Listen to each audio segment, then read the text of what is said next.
Yo, what's going on everybody? It's Raging Fury 55 bringing you guys a brand new video, and today we're going to make gaming YouTube thumbnails in Photoshop.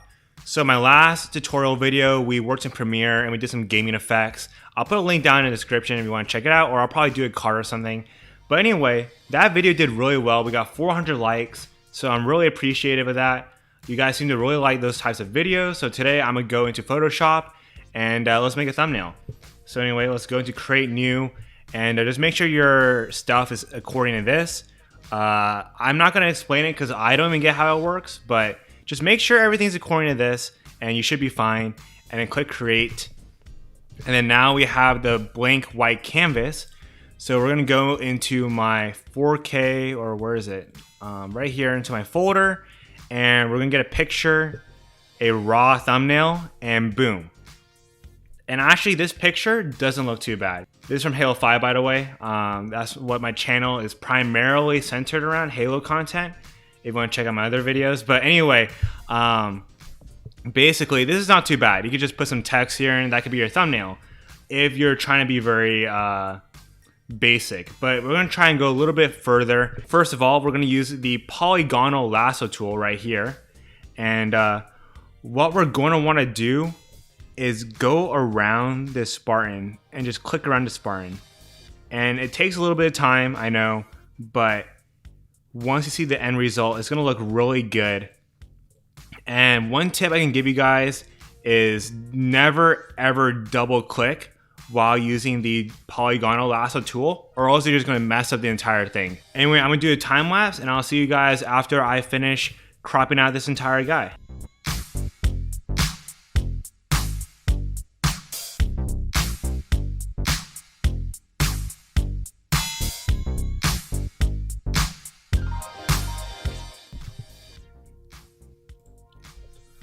Alright, now that we have finished going around the entire Spartan and we basically cropped him out, what you're going to want to do here is, if you're on a Windows computer, you're going to want to click Control-C, Control-V to copy and paste.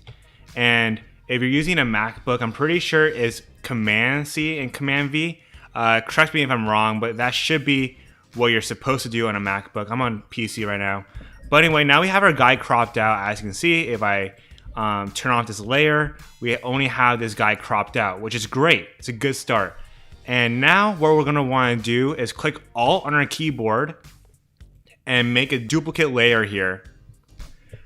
And why we're doing that is we're going to go into filters, put on blur, go to motion blur, and have it around 60. I know some editors like putting it more around 70 or 80, but I like having it in the mid 60s and then just turn that on. It just really depends on your taste. There's no real right answer in my opinion. But anyway, we're going to use the eraser tool. And do we need to radarize it? We've got to radarize it. And these are my dimensions for my eraser. As you can see, I have the size pretty big. And then I have it pretty soft, or the hardness pretty low, so it doesn't look too harsh when I'm erasing. And basically, we're just going to erase and just go around in a circle, and there you go, and that looks pretty good. And now we're gonna merge these two layers together, and how I did that is I just clicked on this layer, holded shift on my keyboard, clicked on this layer, and then I radarized the layers and then I merged the layers, and there you go.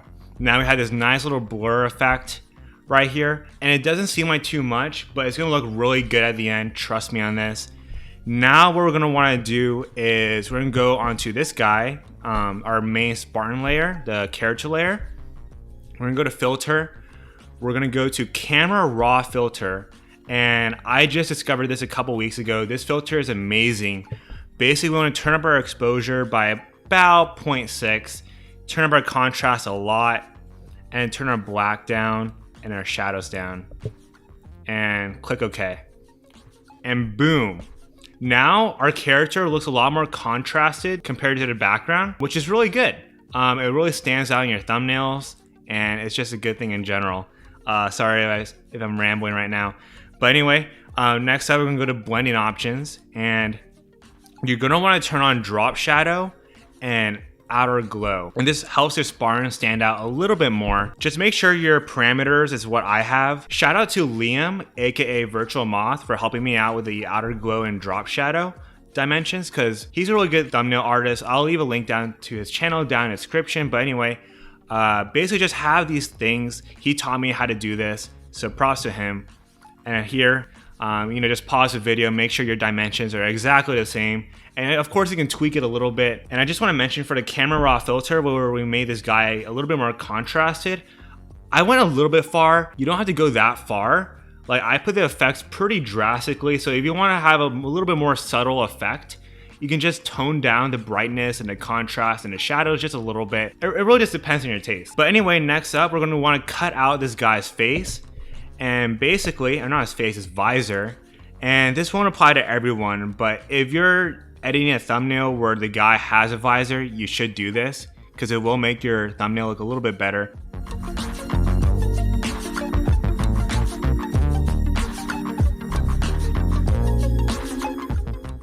All right, now we have it cut out. We're gonna do the same trick we did earlier, Control C, Control V to make an extra layer. Oh, I did it twice by accident. Okay, there we go. Now that we've cut it out, we're gonna do lighting effects, which is basically, we're gonna go to render, lighting effects. We're just gonna put the lighting around. We're gonna scale it down a little bit. We're gonna turn down the intensity and make a little bit brighter. And I just want to get it just right. Okay, there we go.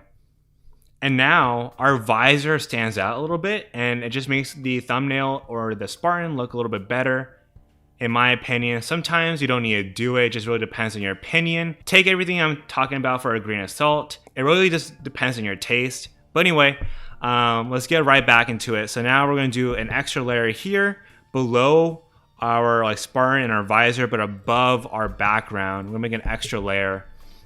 And now what we're going to want to do is go to the paintbrush, and we're going to go get a green here. Or actually, let's try a blue.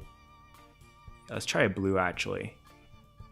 And we're going to turn our opacity to 100%, and we're just going to color it all around the background. Really easy stuff. And then now we're going to change the color. And usually when I change the color, I like sticking to the same type of color. Like now I'm gonna try doing a dark blue. Not all people do that. Some people try doing like completely different colors. It really depends on your taste. If you want some really crazy colors from the end product, which you'll see later, I would definitely recommend doing a lot of different colors.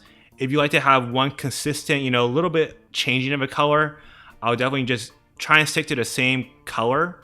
That probably sounded really confusing, but you'll just see what I'm talking about in a second. So we're gonna just put that blue on the bottom here, and then we're gonna get another one where we're gonna get right around the middle of those two colors, turn down the opacity by like 40%, and then just do one right here to make it blend a little bit better. And now we're gonna go into our, I don't know what this is called, but it's our layer thing or whatever. And we're gonna click divide. And that looks pretty good, but we could also try color. Color and divide are my two favorite ones. Let's try color this time. I think it looks a little bit better for this thumbnail. Divide is definitely a good second option. Anyway, let's keep on going. Now we're gonna do another lighting effect. So you wanna click on your background layer, go to filter, go to render, go to lighting effects. And we're gonna make this a little bit bigger.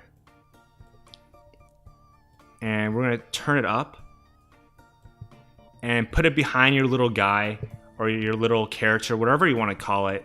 I mean, in this case, it's a Spartan, but we're gonna click OK. Make sure your color is white, and there you go. This is looking really good right now.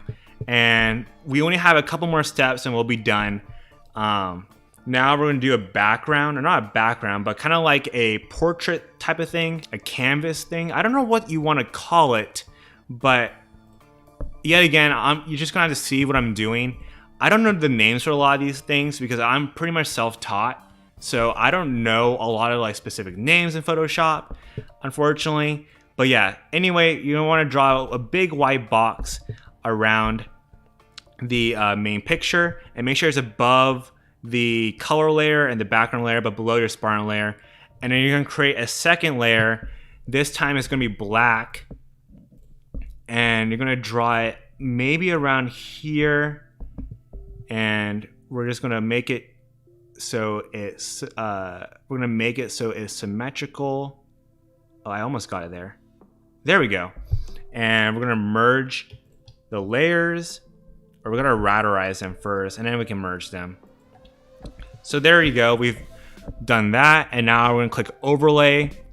And I forgot to do the magic wand tool because you need to delete that. My bad. Go to blending options, turn on these two right here. Same stuff as before, the same numbers and everything as the other outer glow and drop shadow we did earlier. And then on top of that, you're gonna want to turn on bevel and emboss. Turn that way up and just make sure your dimensions are the same as me, and turn on inner shadow. It's looking really good right now. You don't need to do this rectangle thing. A lot of creators don't. I like it, in my opinion. I think it makes your thumbnail look a little bit more pretty. So now we're gonna do the text, which is pretty easy. So we're gonna go into the text tool, type in how to make, and we're gonna drag this over here. And just so you guys know, for my text tool, I use MacLeod. I don't know what you call it exactly. This is a font I use a lot. I use MacLeod. Bloomer's pretty good. Lemon Milk is I'm a big fan of Lemon Milk as well. And Apple is a pretty good font as well. Anyway, sorry about that. I just want you guys to know that, just in case you guys are looking for good thumbnail, or not thumbnail, good text for Photoshop. Those are some good ones in my opinion. But now we're gonna make this white. And all right, there we go. We've made it white. We're gonna go to blending options, and we're gonna turn on stroke, and we're gonna turn it up to 3. And the stroke really depends on the font you're using, because if you're using like a big blocky font like Lemon Milk, your stroke is gonna wanna be a little bit higher. And make sure your position is outside. Don't make it inside, or else it's gonna look whack. And we're gonna turn on the drop shadow and outer glow, and bevel emboss if you want. But if you turn on bevel emboss, make it very slight, around like 50%. All right, there we go. And then now we're gonna do another text layer. We're gonna type in how to make, let me think about it. How to make gaming YouTube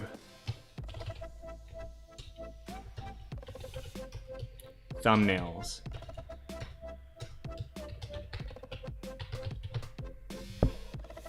And hopefully that can fit. That is not fitting, so we're gonna have to adjust that. Free transform. And all right, it's kind of working. Let's go to blending options, same steps, you know, turn on all of these, and bevel and emboss. And now we're gonna turn on the gradient, not gradient, is it gradient? Yes, it is gradient. And sorry about that. You can turn on gradient, and you can put a certain color if you want. I think Photoshop, because Photoshop is like a blue color, we should go for a blue color for the text here. So let's go to the blue section, and that looks pretty good. But as you can see, it's looking a little bit weird because we have two different lines here, so it makes the gradient look a little bit weird. So what we're gonna want to do is do Control X here, get that out of the way, and then we're gonna make a second layer. Control V, and then we're gonna put on that same blending options, and put on the bevel emboss, and put on the strokes, and then we forgot to put on the gradient overlay. There we go. And this is looking pretty good. As you can see, we made the thumbnail a little bit bigger because we want to make sure our audience knows, hey, this is a video for, you know, making thumbnails. So, you know, when they see this video or this thumbnail pop up in their feed, they're gonna be like, hey, right off the bat, this guy knows how to make thumbnails, so we're gonna click on him. That was really confusing. Just make sure whenever you're trying to get a topic to your audience, or what your video is about, make sure those like keywords are bigger than everything else. Right here is a little bit more difficult because we don't have a lot of room here, unfortunately. Or actually what we could do here is we can make this go down. Can we do that? Okay, I have a better idea. We're gonna delete this because I feel like they can see that from the title of the video. We don't need to put that in the thumbnail, how to make. And we're just gonna make these items a little bit bigger. Oh, I clicked on the wrong layer. And we're gonna make this bigger. Gaming YouTube, and then go here and make that bigger. And see, now that text is a lot bigger. It can attract a wider audience. And yeah, sorry I'm really bad at explaining this stuff, but there you go. And honestly, I think we should change the colors here because it's kind of blending into our background, which is not good. So what we're gonna wanna do is, we're gonna try and change the gradient overlay, and let's try a different color. There we go, that looks pretty good. And remember, the reason why we have these in two separate layers is because then the gradient gets all messed up, and you don't want that. And finally, we're gonna go get the Photoshop icon for the video so people know we're working with Photoshop. So you're going to Photoshop, or we're gonna go to Google Images first, and we're gonna go save this, and hopefully does that work? Oh, it does work. Okay, cool. I have a good idea. We're gonna put that right there, but you can see like the gun is kind of going, like the gun is kind of getting cut off. So let's try and put this layer on top and see what happens. So we're gonna drag our visor layer and our other layer, and does that look better? Yeah, we'll deal with it. I think it looks a little bit better. And then we're gonna go to Photoshop, go to blending options. We're gonna turn on these icons, and then we're gonna turn on bevel and emboss. Turn that way up. Turn on inner shadow, or turn up the inner shadow. Let's keep that off. And then we're gonna go to filter, camera raw filter. And now we're gonna do something similar we did to the Spartan we did earlier. We're gonna turn our exposure up. Gonna turn up our contrast. Gonna turn down our blacks, gonna turn down our shadows, and should we turn up highlights? We can turn up a little bit. And there you go. That looks great, in my opinion. This was a little bit confusing. I know, I'm really sorry. I try to explain a lot of stuff. There's just a lot of stuff to cover in these types of thumbnail videos because there's a lot to do. My buddy Liam, when he was teaching me some of these tricks, it took him an hour and a half to teach him. So basically what you want to do is just practice, practice, practice, and eventually you'll get really good at it. Just make sure you're following what I'm doing. Don't really pay attention to my words as much because I know I ramble a lot. So a lot of what I say doesn't make sense sometimes. But regardless, I hope you guys enjoy, and let me guys know what other tutorials you want. Tell me what I can do better in the future. That'd be really appreciative, because I want to teach you guys, and I know there's not a lot of stuff on gaming effects and gaming montages and gaming thumbnails, so I want to help out the community. And yeah, I'll talk to you guys later. Peace out, everybody. Have a great day.